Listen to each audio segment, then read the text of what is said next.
Hello दोस्तों, कैसे हैं आप लोग। मैं एकदम बढ़िया हूँ। उम्मीद करता हूँ कि आप भी बढ़िया होंगे। आज मैं स्टार्ट करने वाला हूँ हिंदी ग्रामर की सीरीज। दोस्तों, हम हिंदी ग्रामर की सीरीज को मतलब पूरी हिंदी ग्रामर को कुछ इस तरह से पढ़ेंगे कि सारे क्वेश्चंस, सारी चीजें आपको मैं बाय ट्रिक याद कराऊंगा। हाँ, और मेरी ट्रिकें ऐसी होंगी कि आप चाहकर भी उन्हें भूल नहीं पाएंगे और बड़ी मजा आएगी आपको उनको पढ़कर। और जैसे आप पढ़ेंगे तो आपको मजा भी आएगी और चीजें याद भी हो जाएंगी। और मेरी हिंदी ग्रामर क्लास 8 से लेके क्लास 12 तक के लिए इंपॉर्टेंट होगी। बोर्ड एग्जाम के लिए मोस्ट इंपॉर्टेंट होगी ये वीडियोस। तो आप बिल्कुल भी लोड मत लीजिएगा, सारी चीजों को बढ़िया एक एक करके आप पढ़िएगा और नोट कीजिएगा और चीजों का मजा लीजिएगा और मजे में सारी चीजें याद कीजिएगा। तो बिल्कुल भी टाइम वेस्ट किए बिना अपना और आपका डायरेक्ट स्टार्ट करते हैं अपन हिंदी ग्रामर। तो हिंदी ग्रामर का पहला टॉपिक है काव्यबोध। देखिए, काव्यबोध। तो दोस्तों, काव्यबोध में हमें पढ़ना है पद्य साहित्य का इतिहास, कि हम थोड़ा इसके इतिहास के बारे में जानेंगे। फिर हम काल विभाजन देखेंगे, फिर हम रीति काल, प्रयोगवादी, नई कविता और प्रयोगवादी सारे कवियों मतलब इन जो है इनकी अपन रचनाएं देखेंगे, इनकी अपन विशेषताएं देखेंगे और सबको बड़े मजे से याद करेंगे। चलिए याद करके स्टार्ट करते हैं और धीरे धीरे फिर मैं आपको ये पढ़ाऊंगा कवि परिचय, भाषा बोध, सारी चीजें अपन पढ़ेंगे। रस, छंद, अलंकार, संधि, समास। संधि तो ऐसी ट्रिक से याद कराऊंगा कि दुनिया में ना आपने कभी सुना होगा ना सोचा होगा, और एक बार पढ़ लोगे ना तो विश्वास मानो कभी आपको भूलेगी नहीं संधि। चलिए, पहला क्वेश्चन आपकी स्क्रीन के सामने बिना पैसों के लिए ये रहा। क्वेश्चन है कि आधुनिक काल को, किसको, आधुनिक काल को कितने युगों में विभाजित किया गया है, इसकी आपको समय सीमा बतानी है, कवि के नाम बताने हैं। तो अब देखिए, समय सीमा भी आपको याद कराऊंगा ट्रिक से, सारे युग याद कराऊंगा ट्रिक से। तो पहले सुनिएगा, आधुनिक काल सबसे पहला आता है भारत तेंदु युग, फिर आता है द्विवेदी युग, फिर आता है छायावादी युग, फिर प्रगतिवादी, फिर प्रयोगवादी, फिर नई कविता। समझ रहे हैं? इनको पूरे को अपन सीक्वेंस में याद करते हैं। सबसे पहले अपन इनको याद करते हैं कि ये युग के नाम को।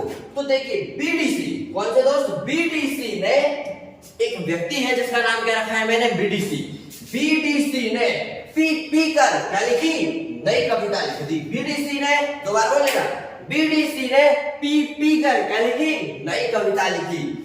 बी से भारत तेंदु युग, ये हमारा पहला है, फिर द्विवेदी युग, ये दूसरा है, फिर छायावादी युग, ये तीसरा है, फिर प्रगतिवादी, फिर प्रगतिवादी और फिर प्रयोगवादी और फिर नई कविता। 6 युग जो आपके सीक्वेंस में आपको लिखने हैं। प्रगतिवादी और प्रयोगवादी में कंफ्यूजन हो तो याद रख लेना, पहले प्रगति आएगी फिर ना प्रयोग करेगी।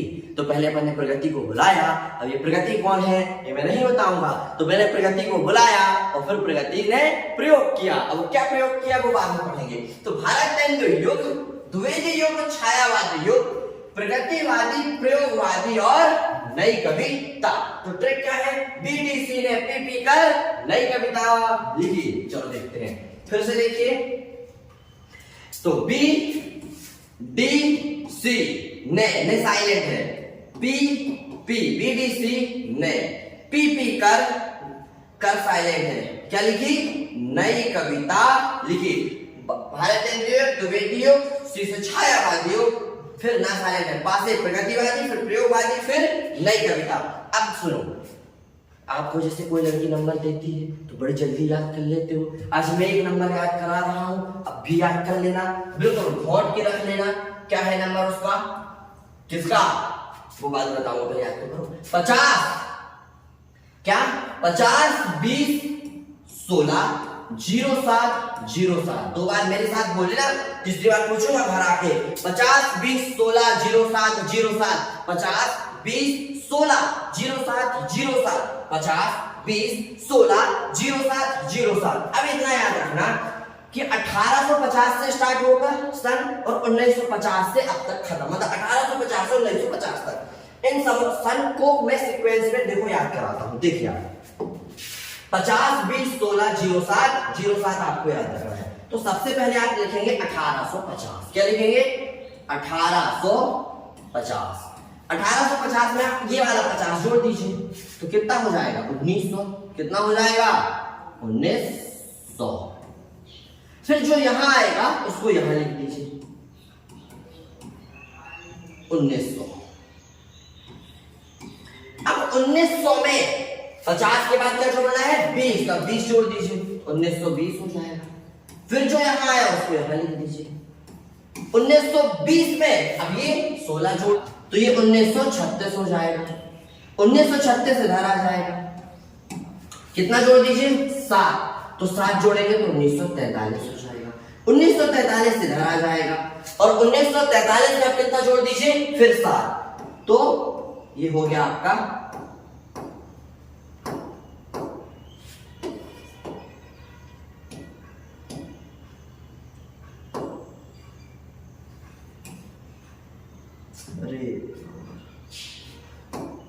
1950 और फिर लास्ट में लिख दीजिएगा 1950 से अब तक।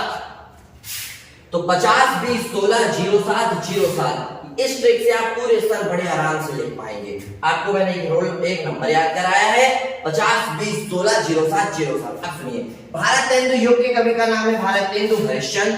द्विवेदी युग, द्विवेदी युग के ये भी है और एक कवि और बुकों में मिलता है महावीर प्रसाद द्विवेदी। क्या मिलता है महावीर प्रसाद द्विवेदी।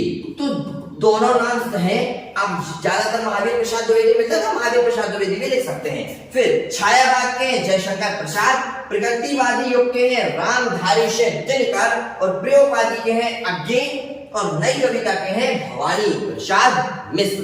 तो हमने क्या सीखा, हमने सीखा कि भारत आधुनिक काल को कितने युगों में विभाजित किया गया है, तो 6 में, और उनकी समय सीमा तो 6 के नाम बीडीसी में पीपी कर नई कविता लिखी। समय याद करना 1850 से स्टार्ट होगा 1950 तक चलेगा। एक मोबाइल नंबर 50 20 16 07 07। मुझे लगता है अब तक आपको भी याद हो गया होगा। क्या बोला मैंने 50 20 16 07 07। और फिर कवियों के नाम बिल्कुल सिंपल है। भारतेंदु युग के भारतेंदु हरिश्चंद्र, द्विवेदी युग के महावीर प्रसाद द्विवेदी या अयोध्या सिंह उपाध्याय, छायावाद के जयशंकर प्रसाद, ठीक। और प्रगति तो रामधारी सिंह दिनकर। प्रगति का चक्कर चल रहा है किसी दिनकर के साथ, याद कर लेना। प्रगतिवादी युग के रामधारी सिंह दिनकर और प्रयोगवादी के अज्ञे और नई कविता के भवानी प्रसाद मिश्र। तो इस तरह से ये पूरा विभाजन कंप्लीट हुआ। स्क्रीनशॉट लीजिए और फटाफट नोट डाउन कर लीजिएगा। 50 20 16 07 07 ट्रिक है। बीडीसी ने पीपी कर नई कविता लिखी। नेक्स्ट क्वेश्चन, रीतिकाल के 4 कवियों के नाम और उनकी प्रमुख रचनाएं। तो सबसे पहले तो अपन कवि याद करेंगे, है ना। कवि क्या है, पहला कवि है पद्माकर, फिर है केशवदास, फिर बिहारी, फिर घनानंद। देखो क्या होता है कि अभी अपन पढ़ रहे हैं रीतिकाल, फिर पढ़ेंगे अपन प्रयोगवादी, फिर प्रगतिवादी, तो इनके कवि सब मिक्स होने लगते हैं। एग्जाम के टाइम पे अपन को लगता है कि ये प्रगतिवादी का कवि है कि प्रयोगवादी का कवि है। तो इसी कंफ्यूजन को दूर करने के लिए मैंने शानदार ट्रिकों का निर्माण किया है। मैंने खुद ये ट्रिक्स बनाए हैं ताकि आपका कंफ्यूजन हमेशा के लिए दूर किया जा सके। चलिए देखते हैं। पद्माकर, केशवदास, बिहारी, घनानंद। क्या है, पद्माकर, केशवदास, घनानंद, बिहारी और घनानंद। तो रीतिकाल के कवियों को याद करने की ट्रिक, रात में, किसमें दोस्तों, रात में पीकर बिहारी घर गया। रात में पी के बिहारी घर गया, तो रात से याद आ जाएगा रीतिकाल, पी से याद आ जाएगा पद्माकर, के से याद आ जाएगा केशवदास, बिहारी से बिहारी और घर से घनानंद। तो रात में बिहारी पीकर घर गया। रात में कहा, कब, रात में पी कर बिहारी कहां गया, घर गया। तो ये ट्रिक आ गई। पी से पद्माकर, के से केशवदास, बिहारी से बिहारी, घर से घनानंद। अब पद्माकर की है गंगा लहरी और जगत विनोद। पद्माकर की कौन है रचना, गंगा लहरी और जगत विनोद। केशवदास की है कवि प्रिया और रामचंद्रिका। केशवदास की क्या है, कवि प्रिया और रामचंद्रिका। बिहारी की सबको याद हो जाएगी, बिहारी शतसई। घनानंद की सुजान सागर और विरह लीला, पद्माकर की गंगा लहरी और जगत विनोद, केशव दास की है कवि प्रिया और रामचंद्रिका, ठीक है, बिहारी की बिहारी शसई और घनानंद की सुजान सागर, और आपका अगला विरह लीला। तो ट्रिक क्या है, रात में पीकर बिहारी घर गया। चलिए रीतिकाल की होगी। नेक्स्ट चलते हैं, ट्रिक लिख लीजिएगा कि रात में पीकर बिहारी घर गया। तो रीतिकाल की कवि के नाम हो गए पद्माकर, केशवदास, बिहारी और घनानंद। अगला नेक्स्ट, प्रगतिवादी कवि और उनकी रचनाएं। तो ध्यान से देखिएगा, प्रगतिवादी कवि और उनकी रचनाएं। पहला कवि है शिव मंगल सिंह सुमन, फिर केशव केदारनाथ अग्रवाल, त्रिलोचन और आखिरी है नागार्जुन। रचनाएं, हिल्लोल, केदारनाथ की है युक्ति गंगा, त्रिलोचन की है धरती और नागार्जुन की है युग धारा। सबसे पहले मैं आपको कवि याद कराता हूँ, फिर इनकी रचनाएं याद कराऊंगा, सब ट्रिक से याद करेंगे। तो प्रगतिवादी कवि की रचनाएं, प्रगति शिव के 3 नाग हैं। प्रगति एक लड़का है, वो बता रहा है कि प्रगति शिव के 3 नाग हैं, प्रगति शिव के 3 नाग हैं। तो प्रगतिवादी काव्य की रचनाएं क्या, उनके कवि शिव मंगल सिंह सुमन, केशे केदारनाथ, 3 से त्रिलोचन और नाग, बेटा ये नाग है, ठीक है, नाग से नागार्जुन। तो प्रगति शिव के 3 नाग हैं। आपको कवि के याद हो गए कि प्रगति शिव के कितने नाग हैं, 3 नाग। तो प्रगति क्या बताएगी कि प्रगतिवादी काव्य है। तो प्रगति शिव के 3 नाग हैं, ये आपकी ट्रिक हो जाएगी। तो शिव मंगल सिंह सुमन, केदारनाथ अग्रवाल, त्रिलोचन और नागार्जुन। अब रचनाएं देखिए, शिव मंगल सिंह सुमन, यहाँ पे ऐस, यहाँ पर ऐस, यहाँ पर ऐस इतना आया कि मैं हिल गया, ऐस इतना आया कि मैं हिल गया, हिल्लोल। क्या हो गया, हिल्लोल। शिव मंगल सिंह सुमन, सा बहुत बार सा आया, मैं हिल गया, हिल्लोल। अगला केदारनाथ से निकली है गंगा, याद रख लेना दोस्तों, केदारनाथ से निकली है गंगा। तो केदारनाथ की रचना हो गई युग की गंगा। अगला त्रिलोचन नाम से स्पष्ट होता है, लगता है जैसे कोई धरती की बात की जा रही हो, नागों की, नाग के 3, मतलब आपने देखा होगा किसी मूवी में कि नाग के मतलब ऊपर क्या पूरी धरती सब बैठी रहती है, सब तो समझ लेना। तो त्रिलोचन धरती। अब ये देखिए, नाग के काटने से क्या, नाग के काटने से शरीर में बहने लगती है धारा, तो नागार्जुन की हो गई युग धारा। अरे आई बात समझ में, नागार्जुन की हो गई युग धारा। सबसे पहले आएगा क्वेश्चन की प्रगतिवादी काव्य के कवि और उनकी रचनाएं लिखिए। तो आपको क्या याद आएगा, प्रगति शिव के 3 नाग हैं, तो प्रगति से प्रगतिवादी याद आ जाएगा, फिर शिव से याद आ जाएगा शिव मंगल सिंह सुमन, फिर लिख लेना शिव के केदारनाथ, फिर त्रिलोचन, तो 3 लोचन त्रिलोचन और फिर नागार्जुन। क्लियर, ऐसे सा बहुत बार आ गया, सा हिल गए, हिल्लोल। केदारनाथ से निकली है गंगा, तो युग की गंगा।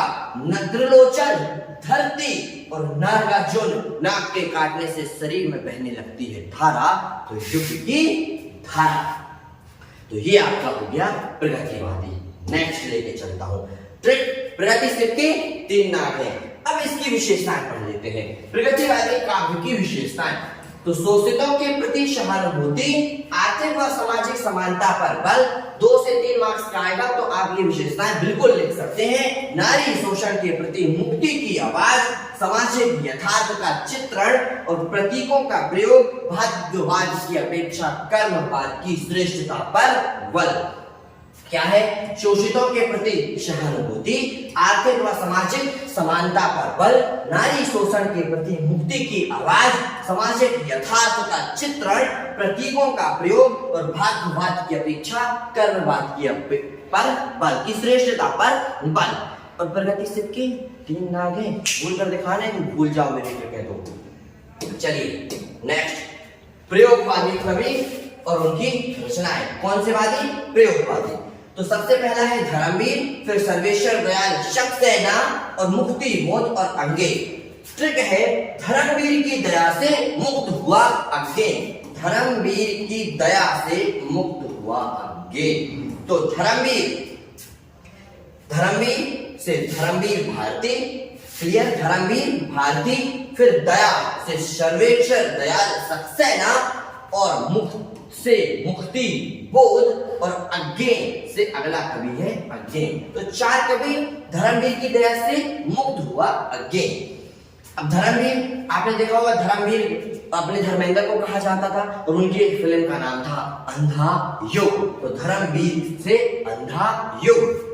सर्वेश्वर दयाल सक्सेना, अब देखिए इनके नाम पे ये स्पष्ट है दयाल, ये बहुत दयालु थे। इनकी एक कहानी सुनाता हूँ। नदी, एक नदी थी, नदी के एक पार एक लड़का रहता था, नदी के उस पार एक लड़की रहती थी। दोनों एक दूसरे के प्रेम में खोए हुए थे, पर बेचारे मिल नहीं पाते थे। इनको दया आ गई तो इनने वो मिल पाए, सोचो इनने क्या किया कि वो मिल पाए, तो इसलिए उनने एक बांस का पुल बनवा दिया। क्या बनवा दिया? बांस का पुल। अरे तुम वो कहानी नहीं सुना रहा, तो ये बता रहा हूँ अपनी, कि सर्वेश्वर दयाल सक्सेना की ट्रिक है बांस के पुल। कैसे याद आएगी? आपको याद आएगी दया। दया किसको आई थी? सर्वेश्वर दयाल सक्सेना को। दया क्यों आई थी? हाँ, इसीलिए दया आई थी। तो उन्होंने क्या बनवा दिया? बांस का पुल। याद हो जाएगा? अब तो याद हो जाएगा तुम्हें। कुछ भूले चाहे ना भूले, कहानी तो नहीं भूलेगी। अगला, मुक्ति बोध, चांद का मुंह तेरा, और अज्ञेय हरी घास पर छाया। तो प्रयोगवादी कवियों के नाम और उनकी रचना। प्रयोगवादी, धर्मवीर की दया से मुक्त हुआ अज्ञेय, धर्मवीर भारती, दया सर्वेश्वर दयाल सक्सेना, मुक्ति बोध और अज्ञेय। धर्मवीर भारती, धर्मवीर की फिल्म का नाम है धर्मवीर मतलब धर्मेंद्र की फिल्म का नाम है अंधा युग। तो एक नाम याद हो जाएगा, रचना अंधा युग। फिर सर्वेश्वर दयाल सक्सेना, दया आ गई बेचारों को मिलने के लिए, उन्होंने क्या बनवा दिया? बांस का पुल। फिर मुक्ति बोध, चांद का मुंह तेरा, मुंह से मुक्ति और मुंह से तुम्हारा मुंह, हाँ मुक्ति मुंह, तो चांद का मुंह तेरा, और अज्ञेय हरी घास पर छाया। क्लियर? चलिए आगे चलते हैं। अब कुछ प्रयोगवादी काव्य की विशेषताएं देखिए। तो प्रयोगवादी, अच्छा नाम से स्पष्ट प्रयोग, तो नए क्या किए गए? प्रयोग किए गए, नवीन उपमानों का प्रयोग किया गया, प्रेम की भाव, देखो प्रेम की अपनी बात की, प्रेम की भावनाओं का खुला चित्रण। इस काव्य में बुद्धि की प्रधानता है। कैसे याद रहेगा कि बुद्धि की प्रधानता है? यार जब प्रयोग करोगे तो प्रयोग करने के लिए तो बुद्धि चाहिए ना। तो इस काव्य में बुद्धि की क्या है? प्रधानता है, निराशावाद की प्रधानता है, और मुक्त छंदों का चयन किया गया। तो प्रयोगवादी काव्य की विशेषताएं, नए प्रयोग किए गए, नए उपमानों का भी प्रयोग किया गया, प्रेम की भावनाओं का खुला चित्रण। इस काव्य में बुद्धि की प्रधानता है और निराशावाद की प्रधानता है, और मुक्त छंदों का चयन किया गया। अगला लेके चलता हूं, इसको बाद में देखेंगे। पहले देखेंगे अपन नई कविता के कवियों के नाम और उनकी रचनाएं। तो भवानी प्रसाद मिश्र, कुंवर नारायण, दुष्यंत कुमार, नरेश मेहता। अच्छा, तारक मेहता का उल्टा चश्मा तो तुमने देखा होगा, बहुत बढ़िया। देखो ट्रिक बनाई है मैंने। भवानी का दुश्मन मेहता है।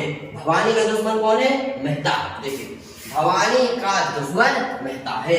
भवानी प्रसाद मिश्र, कासे दुष्यंत कुमार या नारायण, कुंवर नारायण, कासे कुंवर नारायण, दुश्मन से दुष्यंत कुमार, और मेहता से नरेश मेहता। चलिए देखते हैं। तो भवानी का दुश्मन मेहता है, हो गई ट्रिक कंप्लीट। भवानी का दुश्मन कौन है? मेहता। किसकी कवि है? नई कविता के कवियों के नाम। अब सुनिए, भवानी नाम से स्पष्ट हो रहा है किसी गुंडे का नाम है भवानी प्रसाद।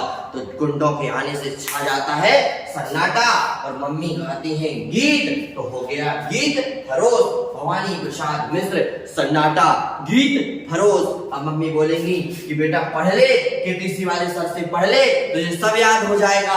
मम्मी भी गाना गाएंगी, भवानी प्रसाद मिश्र, सन्नाटा और गीत फरोश। कुंवर नारायण, नारायण से याद रखना, नारायण भगवान। और ट्रिक है उनको याद कर, रचना याद करा रहा हूं, ठीक है। नारायण भगवान के हाथ में रहता है चक्र। तो एक रचना हो गई उनकी चक्रव्यूह, और चक्र के कोई आमने सामने नहीं आता, तो एक रचना हो गई आमने सामने। तो कुंवर नारायण की, नारायण से तुरंत याद आएगा तो मैं नारायण भगवान के हाथ में चक्र, और चक्र के कोई आमने सामने नहीं आता, तो कुंवर नारायण की रचना हो गई चक्रव्यूह और आमने सामने। दुष्यंत कुमार, दासे दूर, दासे याद रख, दूर से याद रखना दूर, और दूर है कौन? सूर्य, और दूर है सूर्य, तो सूर्य का स्वागत और आवाजों के घेरे। अगला नरेश मेहता, नरेश, अरे यार तारक मेहता का उल्टा चश्मा नहीं देखा? तारक मेहता का जब उल्टा चश्मा देखो तो मन में आ जाता है उत्साह, तो इसकी ट्रिक हो गई उत्साह। क्लियर? अब देखते हैं इनकी विशेषताएं। तो प्रयोगों में नवीनता, नई कविता की विशेषताएं, प्रयोगों में नवीनता, अनुभूतियों का वास्तविक चित्रण, क्षणवाद को महत्व, कुंठा संतराग मुक्त बोध और मनोवैज्ञानिक ढंग से चित्रण, नए बिंबों की खोज की गई, नए बिंबों की खोज की गई। ऐसा ठीक, ये बता दिया मैंने कि भवानी का दुश्मन मेहता है, नारायण भगवान के सामने हाथ में रहता है चक्र, आमने सामने कोई नहीं आता, तो एक रचना ये हो गई। दूर, दुष्यंत कुमार के दूर से याद रखना, दूर है सूर्य, तो सूर्य का स्वागत और आवाजों के घेरे। मेहता, नरेश मेहता तो उत्सव। क्लियर? इस तरह आपका ये पूरा कंप्लीट होता है आज। अब पढ़ेंगे अपन नेक्स्ट वीडियो में नेक्स्ट चीजें। तो मैंने आपको आज कितनी ट्रिक पढ़ाई, एक बार रिवीजन कराता हूँ। ये आपके किसका विभाजन वाली ट्रिक है। बीडीसी ने पी कर नई कविता लिखी, एक मोबाइल नंबर याद कराया था 50 20 16 07 07। फिर इसके बाद मैंने आपको ये ट्रिक बताई थी किसकी, ये रीतिकाल के कवियों के नाम याद करने की, कवियों के नाम। तो रात में पीकर बिहारी घर गया।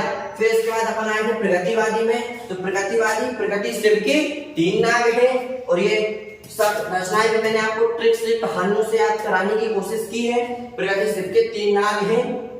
अगला प्रयोगवादी की ट्रिक बताई मैंने, धर्मवीर की दया से मुक्त हुआ अज्ञे, और लास्ट ट्रिक बताई मैंने आपको दोस्तों नई कविता की ट्रिक क्या थी, हो गई भवानी का दुश्मन नरेश मेहता है या मेहता है। डन, सारी विशेषताएं याद करा दी है। यदि आपको वीडियो सच में पसंद आई है, मेरी ट्रिक्स पसंद आ रही हैं, और इसी तरह की ट्रिक से, इसी तरह के आप मतलब हंसी में पढ़ना चाहते हैं, तो चैनल को अभी सब्सक्राइब कर लीजिए। यदि आपने नहीं किया है, अपने फ्रेंडों को भी शेयर कीजिए, ताकि जितनी ज्यादा वीडियो देखी जाएगी मुझे उतनी ज्यादा वीडियोस बनाने में मजा आएगा। आप नहीं भेजेंगे, आप पछताएंगे, मैं वीडियो बनाना बंद कर दूंगा। आप भेजेंगे तो मुझे मोटिवेशन मिलेगा, मैं 2 की जगह 4 वीडियो, 4 की जगह 40 वीडियो बनाऊंगा। तो हिंदी ग्रामर की सीरीज मैंने स्टार्ट की है। यदि जल्दी से जल्दी सब्सक्राइबर आप 1000 पार करवाइए, तो मैं हिंदी ग्रामर की वीडियो कंटिन्यू रखूंगा और इसी तरह से पढ़ाऊंगा। और सब्सक्राइबर नहीं बढ़ेंगे तो फिर मन नहीं करेगा मेरा पढ़ाने का। तो पढ़ना चाहते हैं तो आगे आप समझदार हैं, तो जल्दी से यदि वीडियो पसंद आई है लाइक कीजिए, कमेंट में राधे राधे कीजिए। ठीक है, मिलते हैं नेक्स्ट वीडियो में। जय श्री राम।